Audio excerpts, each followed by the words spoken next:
Ya no reina España sobre nosotros. Ahora hemos venido bajo la autoridad de otro amo que es Jesucristo, ¿verdad? Y precisamente del reino de Jesucristo quiero compartir el día de hoy. Siempre es un privilegio, gracias. Amo la palabra de Dios y me encanta compartirla, conocerla y darla a conocer. Pero hice este comentario en el primer servicio, no lo tenía pensado, pero hice este comentario en el primer servicio y solo para ser justos quiero compartirles este pensamiento. Tengo una convicción personal de que lo más importante que hacemos nosotros en nuestros cultos y en nuestras reuniones como una comunidad cristiana que obedece las Escrituras y que anticipa la pronta venida de Cristo Jesús, ya terminó. Fue esto. Fue nuestro tiempo de alabanza. Yo me baso en que en la eternidad y en el cielo, de hecho, el canto que estábamos cantando viene acerca de una revelación de lo que se hace y se dice en el cielo. Lo que se hace y se dice en el cielo no es predicación y sermones y enseñanza. Eso lo hacemos aquí nosotros para conocer al Dios que servimos.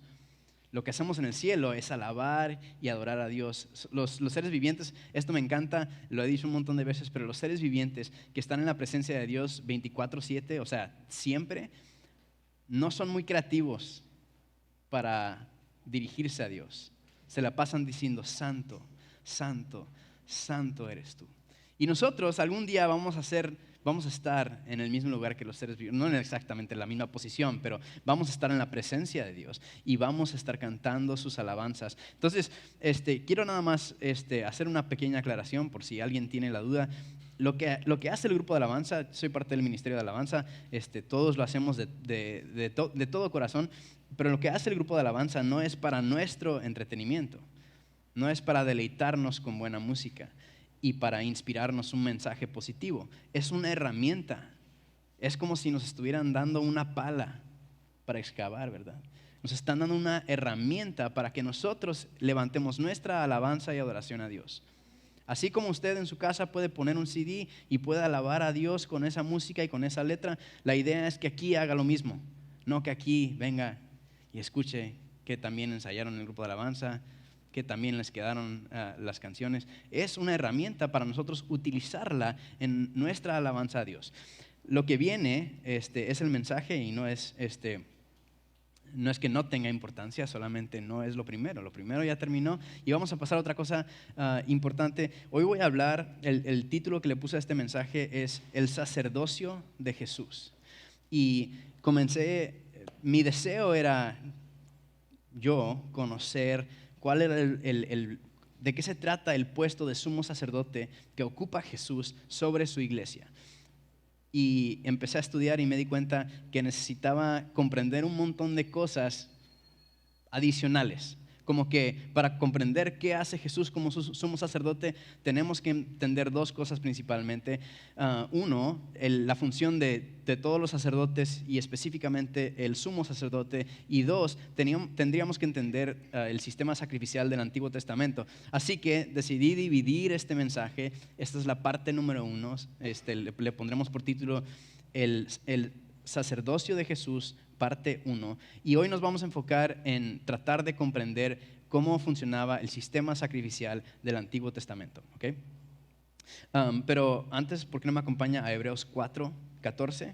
Vamos a leer del final del capítulo 4 hasta el principio del capítulo 5.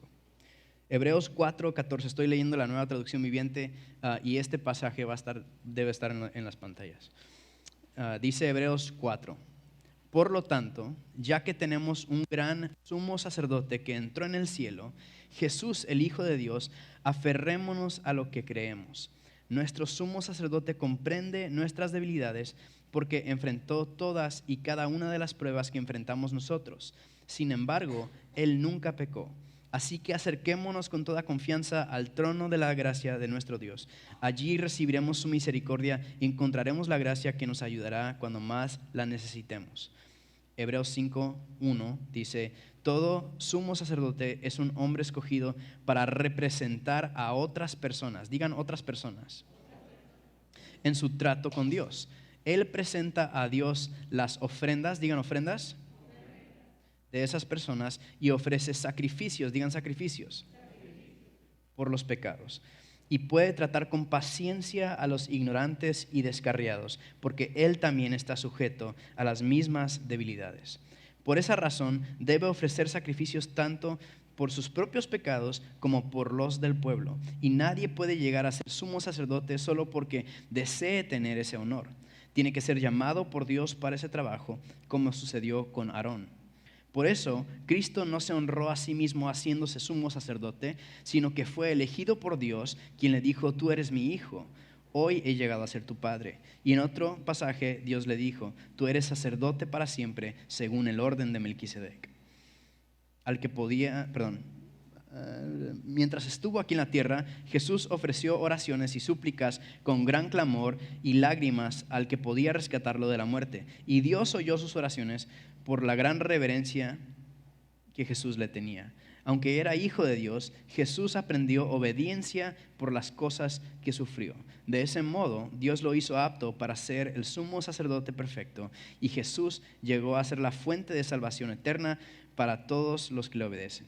Y Dios lo designó sumo sacerdote según el orden de Melquisedec. ¿Qué les parece si oramos en respuesta a este pasaje? Señor, te damos muchas gracias por haber enviado, Padre, a tu Hijo Jesús, porque Él se hizo el sacrificio por nuestros pecados, pero también fue glorificado por ti para ser el sumo sacerdote, el mediador entre el hombre pecador y el Dios santo.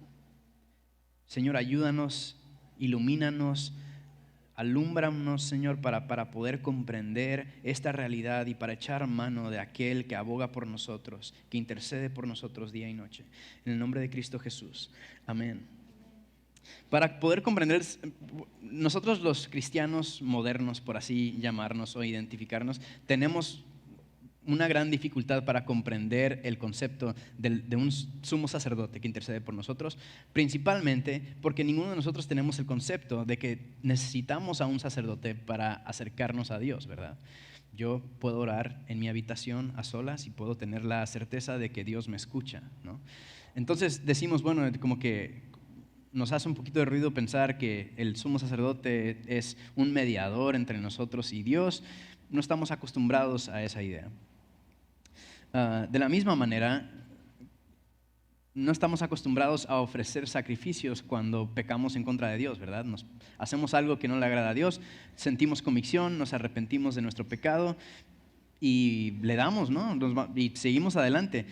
No tenemos la disciplina o la costumbre de sacrificar algo por nuestros pecados. Entonces, si no hemos estudiado, no sabemos de dónde viene todo este vocabulario de sumo sacerdote, de expiación, de sacrificio, de sistema sacrificial en general. Entonces el día de hoy, yo quiero hablar del sumo sacerdote que es Jesús, pero hoy no vamos a entrar en ese tema, vamos a desarrollar un tema que es antecedente. Para poder comprender que Jesús es sumo sacerdote, necesitamos entender otra cosa, y hoy nos vamos a enfocar en el sistema sacrificial del Antiguo Testamento. Esto nos va a ayudar, nos va a iluminar cuál es la necesidad que tenemos, no solamente de un sacrificio que nos purifique de nuestros pecados, sino también de un sumo sacerdote que sea mediador entre nosotros y Dios.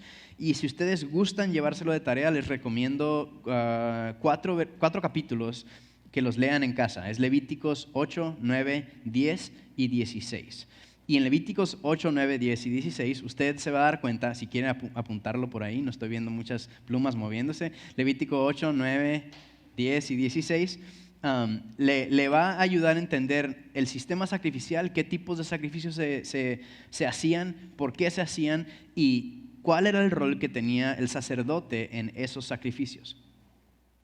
Antes de entrar en ese tema, quiero hacer una aclaración. Lo que acabamos de leer en Hebreos 4 y 5, final del capítulo 4, principio del capítulo 5, eso que acabamos de leer es el fin.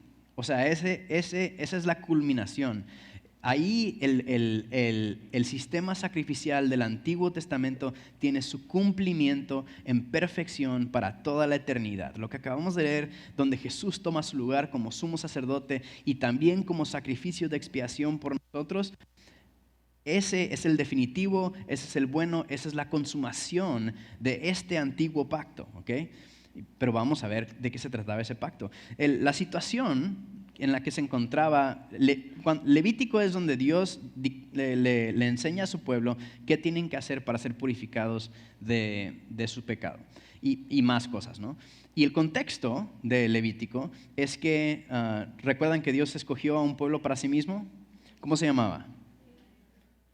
Escogió el pueblo de Israel, muy bien. Y ese pueblo estaba en algún momento de la historia cautivo en una tierra que no era suya. ¿Cómo se llamaba esa tierra? Egipto, ok. Y entonces Dios sacó a su pueblo Israel de Egipto y eso está narrado en un libro de la Biblia que se llama Éxodo. Ok, súper bien. Entonces Dios escogió a Israel, los sacó de Egipto y entonces ellos están rumbo a la tierra prometida cuando Él establece una tienda donde su presencia morará y habitará en medio de los hombres. ¿Esa tienda cómo se llama? Tabernáculo, ¿ok? Ok, entonces ahí es donde nos encontramos. Ahí es donde Dios le imparte a Moisés el libro de Levítico, ¿verdad? Es decir, el Dios que es santo y que una de las condiciones de su santidad, por cierto, es que Él no tolera el pecado de ninguna manera y en ningún momento y en ninguna proporción. Ningún pecado es tolerado por Dios. El Dios que es santo eligió a un pueblo llamado Israel para habitar en medio de ellos. El tabernáculo de Dios, la tienda de la presencia de Dios, estaba en el centro y el pueblo moraba alrededor del tabernáculo. Ese pueblo que Dios escogió era un pueblo pecador. Entonces, él se encontraba en una disyuntiva. Habían tres opciones. Estoy tratando de irme recio porque en el primer servicio, cuando terminé, me di cuenta que había predicado 56 minutos. Entonces, agárrense. Él tenía tres opciones. Uno, él es Dios bueno en todo y es Dios todopoderoso. Entonces, él podría haber destruido todo pecador y toda maldad que había en la tierra. Pero el problema es que si destruye a los que son pecadores, no tiene que estar escogiendo a no, tiene que destruirlos a todos. Entonces Dios se queda sin pueblo, ¿verdad? Si destruye a los pecadores, destruye a su pueblo y se queda sin pueblo. La otra opción era abandonar a su pueblo para siempre, apartarse de ellos, no habitar en medio de ellos, dejar de ser su Dios y dejar que ellos dejen de ser su pueblo, ¿verdad? Y entonces no podría tener relación con ellos. Y la tercera opción, que fue la opción que él eligió, era implementar alguna manera de que el pueblo sea purificado. Tienen que hacer X y Y y Z, poner unos requisitos para que el pueblo sea purificado de su pecado, para que Dios pudiera habitar en medio de ellos. Y es por eso que Dios inicia. Y a veces los cristianos modernos pensamos que sacrificios de animales eran el intento del hombre para agradar a Dios. No es cierto. Dios inició el sistema sacrificial del Antiguo Testamento. Él lo instituyó, fue idea de Él para que su pueblo, que era pecador, pudiera estar en relación correcta con Él, para que pudieran ser purificados sus pecados. Y hay una historia que simboliza... no es necesariamente el primer sacrificio, pero simboliza el significado de los sacrificios y el sistema sacrificial, y es la historia de Abraham. Y no lo vamos a leer solamente unos versículos al final, pero la historia de Abraham consiste en que Dios le dio una promesa a Abraham. ¿Qué le prometió Dios a Abraham? Hijo, ok, sí, porque sería padre de naciones, ¿no? Y los que sabemos cómo funciona la biología, sabemos que si has de ser padre de naciones, si tus descendientes han de ser tan abundantes como las estrellas de los cielos, es necesario procrear, ¿verdad? Necesita tener un hijo biológico y Dios le había aclarado que sería con su esposa Sara, ¿verdad? Que ya estaba muy ancianita. Llegó esa promesa de Dios, ellos desconfiaron y tomaron medidas. Y las medidas que tomaron es que Sara tomó a una de sus criadas que era menor y estaba de edad para tener hijos y se la ofreció a Abraham. Abraham la tomó y concibió con ella un hijo que se llamaba ¿cómo? Ismael, ¿verdad? Sí, eso dijeron, ¿verdad? Se llamaba Ismael. Isaac es el que tuvo con Sara. Y Dios cumplió su promesa. Dios le había prometido un hijo con Sara, y entonces Sara también concibió y nació Ismaelca. ¿O cómo se llamaba? Se llamaba Isaac, muy bien. El primero se llamó Ismael, el que era con Agar. El segundo se llamó Isaac, ese fue con su esposa Sara. Y entonces, los que todos hemos sido afectados, todos hemos pecado, dice la Biblia, sorpresa. Y también todos hemos sido hemos sufrido las consecuencias de los pecados de terceros, ¿verdad? Creo que todos hemos tenido esa experiencia donde yo aquí no hice nada malo, pero llegaron a mi vida consecuencias del pecado de alguien más, ¿verdad? Entonces, si Dios va a redimir el pecado de su pueblo, tiene que hacerlo a nivel superficial. Por ejemplo, si yo le robo algo, bueno, tengo que regresarle lo robado o recompensarle lo que le he robado, pero también tiene que haber una sanidad en la comunidad donde hay restauración de confianza y donde hay un vínculo de paz y de amor entre nosotros. Cosa muy difícil. Entonces, lo vemos, este problema, este conflicto de que hay consecuencias a la superficie y consecuencias muy profundas del pecado, lo vemos manifestado en la familia de Abraham, ¿verdad? Comienzan a haber riñas, comienzan a haber problemas que hasta Ismael, hijo de Agar, comienza a sufrir por la riña que hay entre Sara y Agar, el problema que hay. Llega a un punto tan grave donde Abraham toma la decisión de despedir de su campamento, del campamento de su familia, a Agar, la sierva de Sara, y a su hijo Ismael. Porque había tanto conflicto, tanto problema, todo esto por el pecado de Abraham y de Sara, de no confiar en Dios y esperar el cumplimiento de la promesa, ¿verdad? Entonces Abraham pecó. Y llega un momento, Abraham está muy consciente de su pecado, de que él le falló a Dios. Y llega un momento donde Dios le pide la vida del hijo de la promesa, le pide la vida de Ismael. Ahora, ¿se acuerdan que le dije que Dios tenía... Gracias, de Isaac, muy bien. Los estaba calando y pasaron. Recuerden que les dije que tenía tres opciones. La primera opción era destruir a su pueblo, lo cual su pueblo merecía. La segunda opción era apartarse de su pueblo, y la tercera opción era de alguna manera redimir a su pueblo y purificar a su pueblo de su pecado, ¿verdad? Pero la consecuencia del pecado es muerte. Entonces, cuando Abraham escucha que Dios le pide la vida del hijo de la promesa, que se llamaba Isaac, muy bien, cuando Dios le pide la vida de ese hijo, entonces él dice, ok, Dios está haciendo justicia, ¿verdad? Y él toma a su hijo y él sube al monte, y en algún momento el hijo le pregunta, oye, ¿dónde va? No tenemos que traer algo para sacrificar, ¿verdad? Y le dice, Dios va a proveer un sacrificio, no te preocupes. Suben al monte, construye un altar, y no llega a la solución. Entonces él toma a su hijo y lo pone en el altar, y dispuesto para matarlo, vamos a ver qué pasa en Génesis 22, 13 al 14. Entonces Abraham levantó los ojos y vio un carnero que estaba enredado por los cuernos en un matorral. Así que tomó el carnero y lo sacrificó como ofrenda quemada. Repitan después de mí, en lugar de su hijo. Tomó el carnero, y el carnero tomó el lugar de su hijo, ¿verdad? La consecuencia de su pecado era muerte. Él estaba dispuesto a cumplir con la justicia que Dios demandaba de él. Estaba dispuesto a matar a ese hijo de la promesa, cuando Dios proveyó un sustituto que tomara el lugar de su hijo, vida por vida. Y Abraham llamó a aquel lugar Yahvé Jireh, que significa el Señor proveerá, proveerá.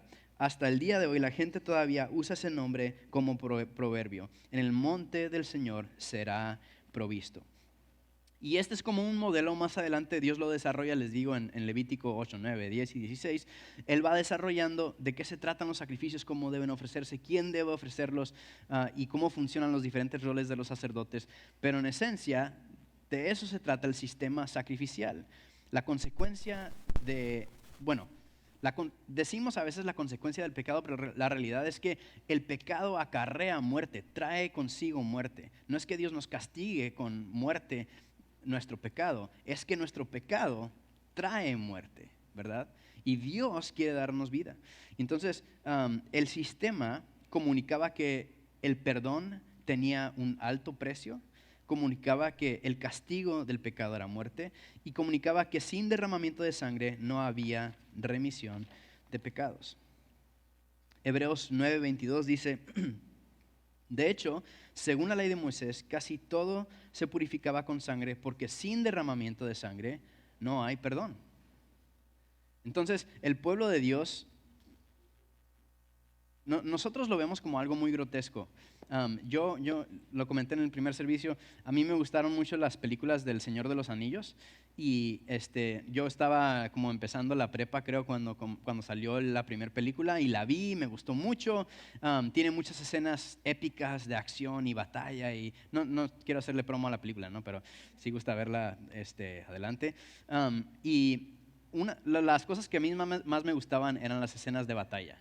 Y la vi y me gustó y la vi otra vez con mis amigos y la vimos en varias ocasiones. Llegó un punto donde se la recomendé a mi mamá y la pusimos juntos, la vimos en la casa, mi mamá y yo. Y ya sentado junto a mi mamá me di cuenta que está fuerte, que tiene muchas escenas. Parece que nadie lo ha visto, ¿verdad? ¿Alguien ha visto la película?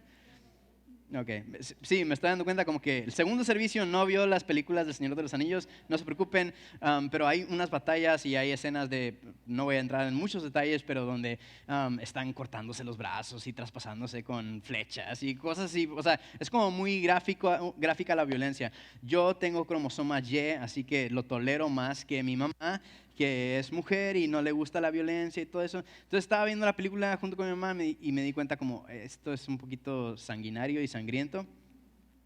Cuando escuchamos cómo funcionaba el sistema sacrificial del Antiguo Testamento, muchas veces pensamos que es algo así, ¿verdad? Es grotesco, es sanguinario, es feo, hace como que recordamos, al menos yo, como recuerdo cosas desagradables cuando escucho que en el tabernáculo se degollaban animales, se vertía la sangre, se rociaba el altar con la sangre, se quemaba la carne, ¿verdad? Y yo digo, de todo eso lo único que me gusta es el olor a carne asada. Todo lo demás me disgusta, ¿verdad? No me gusta la sangre, no me gusta cuando se coagula, no me gusta cuando se seca, no me gusta la muerte, ¿verdad? Un montón de cosas malas a mi ver.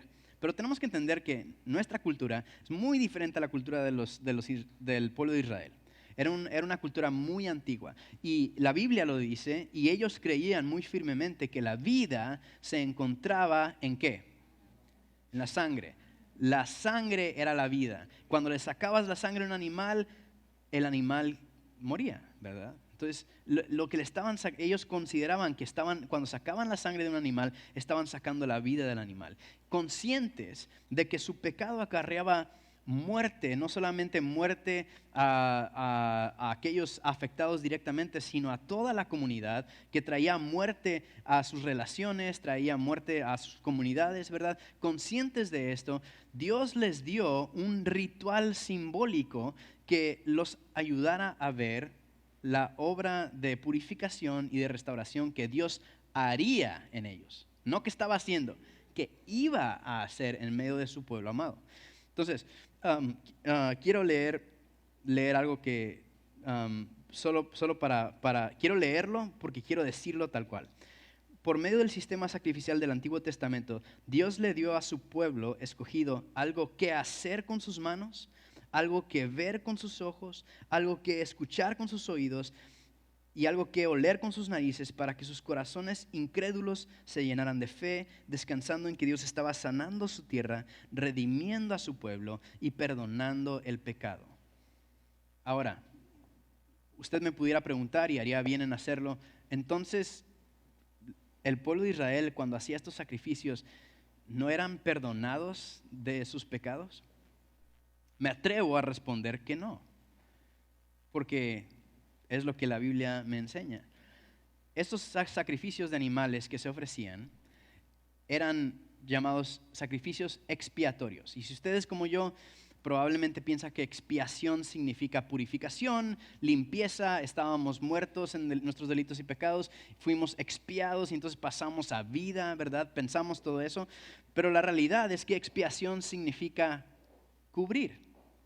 Estos sacrificios solamente cubrían el pecado del pueblo. No limpiaban, no quitaban y no restauraban al pueblo, solo cubrían el pecado.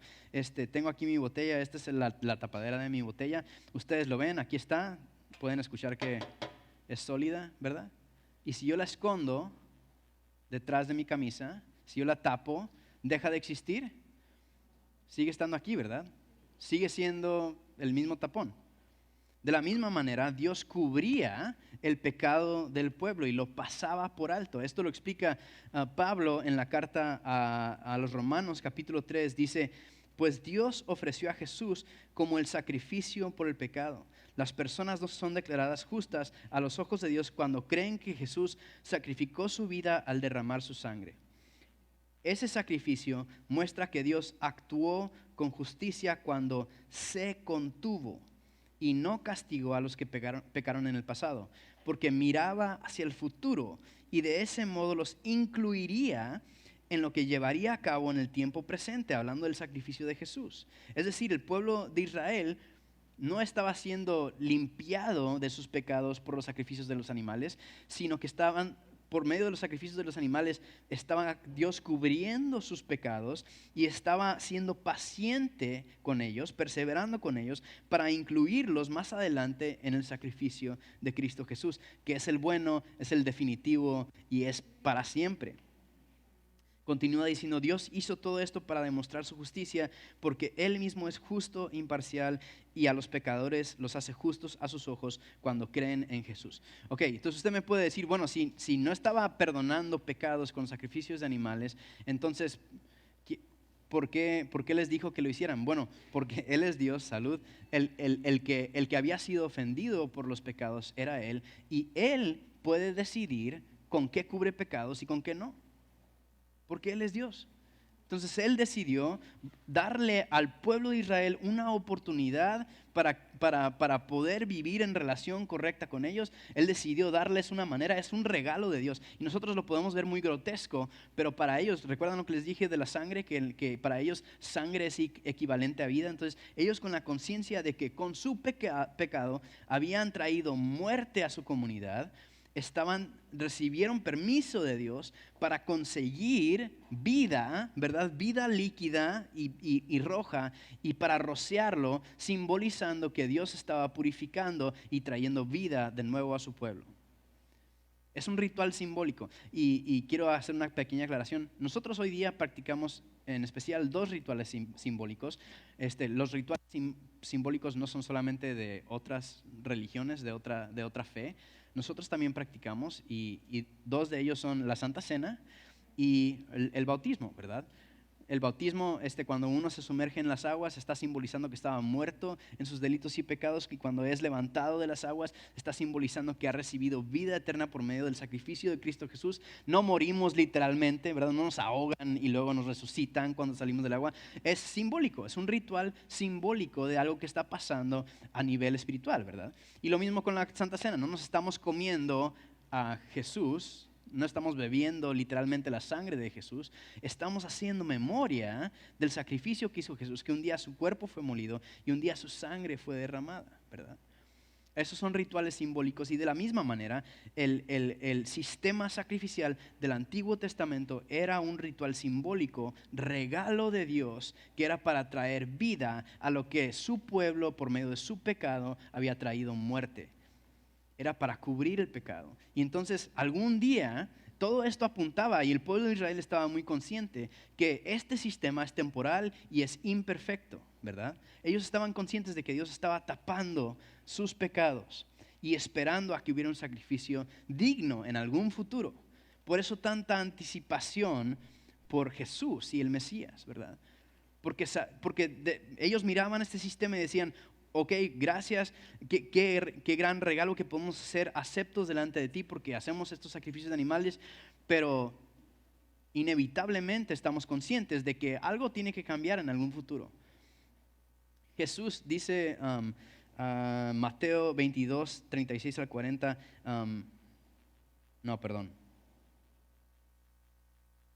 no tengo ese pasaje aquí, pero Jesús dice que no vino a hacer abolición de la ley, sino que vino a cumplirla en su plenitud. Y muchas veces pensamos que el antiguo pacto era una cosa de una manera se arreglaba el pueblo de Israel con Dios, eso ya terminó, caso cerrado, y que Jesús es algo totalmente separado, totalmente diferente. Lo que nosotros tenemos, la relación que nosotros tenemos con Dios, el vínculo que hay entre nosotros como pueblo de Dios y Dios por medio de Jesús es totalmente diferente a lo que estaba pasando con el pueblo de Israel, cuando realmente no es el caso. Jesús es el cumplimiento del sistema sacrificial que viene desde la antigüedad, que viene desde el Antiguo Testamento. Y los propósitos de este sistema no eran recordarnos nuestro pecado, no era asustarnos con la muerte, no era remordernos la conciencia. Digo nos porque soy humano y era la manera en que Dios estaba expresando con la humanidad por medio del pueblo de Israel, pero el propósito de este sistema no era asustar al pueblo de Israel para nada. Y cuando pensamos eso estamos un poquito equivocados, un poquito perdidos. Los propósitos de este sistema sacrificial de animales eran expresar el grande amor de Dios de una manera práctica y palpable y expresar su deseo de habitar y tener relación con su pueblo. Su segundo propósito era despertar el amor del pueblo para con Dios, que vieran la gran medida que había tomado Dios para restaurar su relación con ellos, para pasar por alto sus pecados y que respondieran en amor a Él. Y finalmente, para purificar al pueblo, para que vivieran en un vínculo de paz y amor. Esas consecuencias que están debajo de la superficie, las consecuencias del pecado que quizá no vemos pero que afectan, que ocasionan riñas, desacuerdos, que ocasionan que no vivamos en paz, sino que vivamos en enemistad unos con otros. Dios también quería, por medio de este sistema, restaurar eso, sanar eso. Y esto lo confirma Jesús cuando le preguntan en Mateo 22, 36, ¿cuál es el mandamiento más importante en la ley de Moisés? Y Jesús contesta: ama al Señor tu Dios con todo tu corazón, con toda tu alma y con toda tu mente. Este es el primer mandamiento y el más importante. Hay un segundo mandamiento que es igualmente importante: ama a tu prójimo como a ti mismo. Y luego dice el versículo 40, toda la ley a la cual pertenece Levítico 8, 9, 10 y 16, que les dejé de tarea, toda la ley y las exigencias de los profetas se basan en estos dos mandamientos. Otras traducciones dicen se resumen en estos dos mandamientos. O sea, el propósito de la ley, del sistema sacrificial antiguo, era ocasionar amor por Dios, que amáramos a Dios y que amáramos a nuestro prójimo. Y obviamente expresaba el gran amor de Dios para su pueblo. Pero ¿qué empezó a hacer el pueblo? Comenzamos a ver que conforme va pasando el tiempo, que comienzan a hacer sacrificios de una manera mecánica, de una manera estéril, sin agradecimiento en su corazón, sin amor por Dios. Y cuando empiezan a aparecer los profetas y a profetizar en los juicios de Dios sobre el pueblo de Israel, una de las cosas que mencionan mucho es la falta de justicia, la falta de amor entre el pueblo, ¿verdad? Que el pueblo no trata bien al pueblo, que no cuidan de las viudas, que no cuidan de los huérfanos, que no cuidan de los pobres, que se aprovechan uno de otro, que son violentos unos con otros, ¿verdad? Había violencia entre el pueblo de Israel. Esas cosas Dios le reclama al pueblo. ¿Por qué? Porque Él les dio un sistema para que fueran purificados por Dios. Y la deuda que ellos tenían con Dios es mucho mayor que la deuda que cualquier hombre podía tener con ellos, ¿verdad? Si Dios nos ha perdonado la vida, si nuestro pecado tiene la consecuencia de muerte y Dios nos ha perdonado la vida, ¿quién soy yo para no perdonar a mi hermano? ¿Verdad? Que por cierto ese concepto sigue en pie hoy día, ¿eh? Ese no expiró con el antiguo pacto. Entonces, ¿quién era un miembro del pueblo de Israel para negarle el perdón a alguno de sus hermanos, para negarle la reconciliación a alguno de sus hermanos? Pero empezaron a ser injustos, se perdió la paz y el amor entre el pueblo de Israel. Incluso ahí ustedes pueden leerlo en en la Biblia. Hay momentos en que entre diferentes tribus de Israel se están peleando, ¿verdad? En algún momento está el reino de Judá y el pueblo o sea, hay un montón de broncas entre el pueblo de Israel porque no están haciendo buen uso del sistema sacrificial que Dios trajo, que por cierto, siempre fue un sistema temporal, imperfecto y temporal, que anticipaba la venida y la perfecta culminación con Cristo Jesús. En resumen, esta era la disyuntiva en la que se encontraba la humanidad.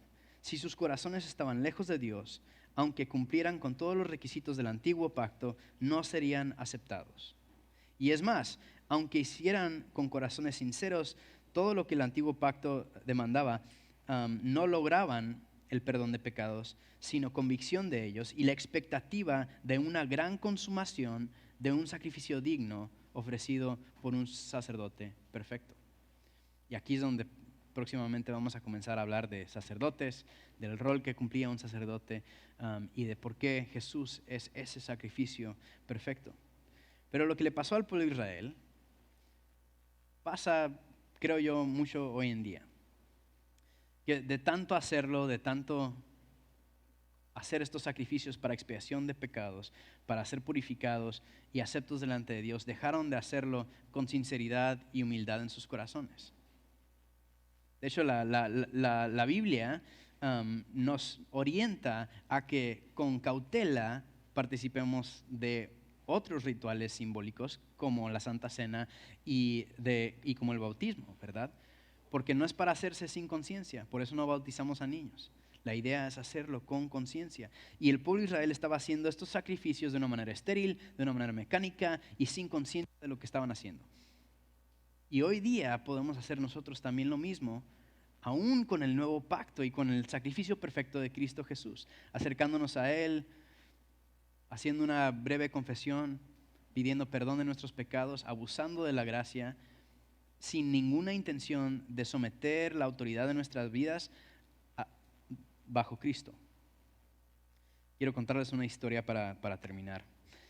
Estuve trabajando varios meses en un rancho donde lo único que hacíamos era engordar ganado. Entonces llegaba el ganado de cierto tamaño, los alimentábamos de cierta manera para que engordaran, para que se convirtieran en una rica carne, y luego los mandábamos a ser sacrificados, si me cachan la levadita. Hice como varios roles mientras estuve trabajando ahí, pero una de las cosas que hacía yo es que estábamos procesando el ganado que venía nuevo, el que recién se había comprado, se estaba preparando, apenas iba a ser engordado, estaba llegando apenas el ganado, tenían 1 o 2 días que habían llegado al rancho. Y teníamos como un canal, por así decirlo, como tanto así de ancho, donde pasaba todo el ganado, era largo, y por allá los estaban metiendo lejos, y pasaban uno por uno, y al final de ese canal el ganado pasaba como rozando de los dos lados, pues, o sea, era del tamaño, no podían voltearse ni nada, venían derechito, pues. Y al final teníamos más o menos, imagínese usted como una jaula en 2 piezas, como este lado y este lado, es una jaula. Y era controlado era hidráulico, entonces abría y cerraba. Entonces lo que hacíamos es que lo abríamos y el ganado veía que estaba abierto y que ya se podían ir, y entonces se emocionaba y corría y trataba de escaparse, y cuando pasaba como por esa jaula, ¡pum!, cerrábamos y los atrapábamos. No se preocupe, por ahí escucharon, no los lastimábamos, estaba acolchonadito y es como, sí cierra rápido y sí cierra fuerte, pero no los lastima, los apachurra nomás así. ¡Pum! Y de hecho, está comprobado, los vaqueros lo que hacen es que se montan en sus caballos y uno con un lazo lo agarra de una pata y otro con otro lazo lo agarra de otra pata y lo jalan y lo estiran hasta que se cae, trae una pata así y una pata acá, ¿no? Y lo tiran al suelo. Y van y como lo que lo taclean entre varios, y ahí es donde le hacen el procedimiento. Eso obviamente es mucho más traumático que lo que hacíamos nosotros, déjenme nomás decirles. Entonces, nomás los atrapamos así. Está comprobado, por cierto, que cuando las vacas se sienten como aplastadas, cuando se sienten abrazadas, cuando se sienten abrazaditas, su ritmo cardíaco baja, su presión baja, se tranquilizan. Es como cuando, no sé si usted ha tenido pájaros, yo tuve varios, cuando uno le tapa la cabeza, están tranquilos, ellos piensan que es de noche, que todos están dormidos, o sea, se tranquilizan. Igual las vacas, cuando las aplastas así, se tranquilizan más, no están como dormidas, ¿verdad? Pero están más tranquilas. Y entonces teníamos como toda la jaula se cerraba y luego había una parte especial que agarraba como la cabeza y les estiraba el cuellito. Otra vez, pues, hombre. Otra vez estaba el colchonadito, no era como fierro así. Entonces les agarraba el cuellito y pues ya nomás se quedaban así como inmóviles, ¿verdad? Y ahí les dábamos el tratamiento que necesitaban para estar sanos y saludables. Les podíamos dar como antibióticos si venían enfermos de algo, podíamos darles, teníamos diferentes tratamientos para las pulgas y para las garrapatas y un montón de cosas. Y también les dábamos un desparasitante. Se lo metíamos en la boca y se lo disparábamos. Y yo era el que en ese tiempo les estaba dando las inmunizaciones. Y la primera vez que me enseñaron a hacerlo, yo tenía eran 3 las que tenía que dar, y tenían 3 botellas colgando aquí, enfrente de la jaula, y tenían como una manguerita, gracias, y abajo tenía como, o sea, sí estaba la jeringa, pero era como tipo pistola, ¿no? Como, pa. Entonces yo tenía 3, y al principio me enseñaron, y pues yo lo estaba haciendo así uno por uno, y tienen la piel como muy, muy gruesa, entonces, aunque tenga una aguja muy afilada, usted puede tratar de como de ponerles, y como que no entra, como que y pues así con una mano, y no, dale más fuerte, güero, paz. Y llega un momento donde, pum, traspasa la piel, le das la inyección y se lo das en el cuello, no sé por qué, pero es un lugar propicio para ponerles las inyecciones. Entonces, llegó un punto donde ya no lo estaba haciendo con una mano, sino que ya estaba con 2, y la tercera, atrás. Y les ponía 3. Pero estuvimos haciendo eso días y días, horas, y yo estaba trabajando 12 horas al día, algo así. Y todo el día nomás estaba haciendo,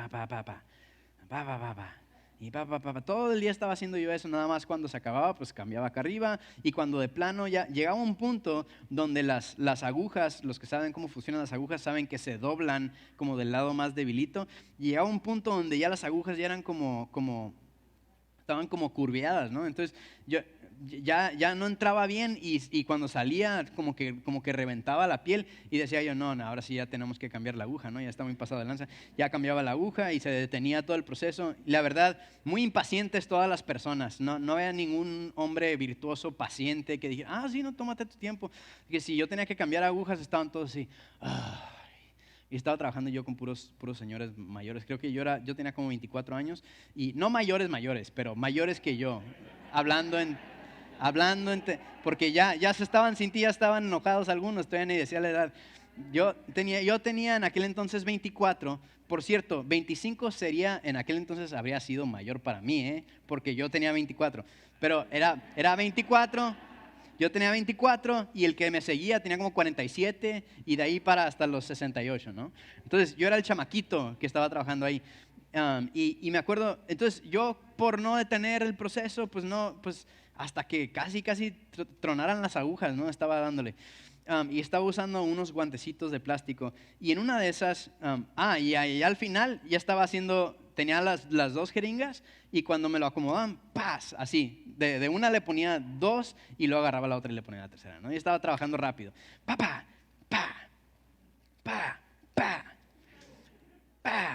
Así estaban saliendo las vacas. Teníamos la operación trabajando súper bien. Llegó al punto donde yo no pensaba para hacer nada, nomás estaba reaccionando, ¿no? Y una de esas, uno va como que sintiendo, por cierto, la jaula tiene un operador que tiene que lo está manejando, y entonces uno siente cuando ya el operador ya agarró la vaca y le damos, ¿no? Y uno siente cuando como que no la agarró bien y se está acomodando, y como que abre y cierra en lo que se acomoda la vaquita, y ya cuando ya la tiene bien, ya te das cuenta. Entonces, como que vas agarrando sintonía, no estamos platicando, no nos estamos aclarando las cosas nomás, estamos reaccionando. Y yo siento que agarró bien el becerrito. Digo becerrito, pero es un tremendo animalón, no está grandísimo, fuerte. Y entonces yo empiezo a ponerle las 2 vacunas cuando me le sueltan nomás la parte de la cabeza que me hicieron. Esa parte. Le sueltan esa y entonces jaló así para atrás el cuello y me pegó en la mano. Entonces yo estaba haciendo esto y me recorrió esta mano y yo mismo me puse la vacuna en el dedo con la jeringa toda chata. Y pues la primera reacción es, ¡ay! Y nomás saqué así. Neta, no es una broma. Lo primero que pensé es que yo voy a hacer el principio de la siguiente gran pandemia que se transmite de vacas a humanos, ¿verdad? En aquel entonces todavía no había pasado el COVID. Y yo dije, ya valí así, algo me va a pasar, me voy a quedar estéril, no sé. Y alguien me preguntó qué y le contestaron, no sé. Entonces saqué la jeringa así y nomás vi así un puntito, un hoyito en el guante y de repente comencé a ver cómo se llenaba, el guante se llenaba de sangre, así todo rojo y me empezó a escurrir por todo el brazo y ahí sí, como yo era el bebito de la compañía, ¿no? Se detuvo todo y me chiquearon y me sanaron, todos mis viejitos, ven, güerito, vente para acá.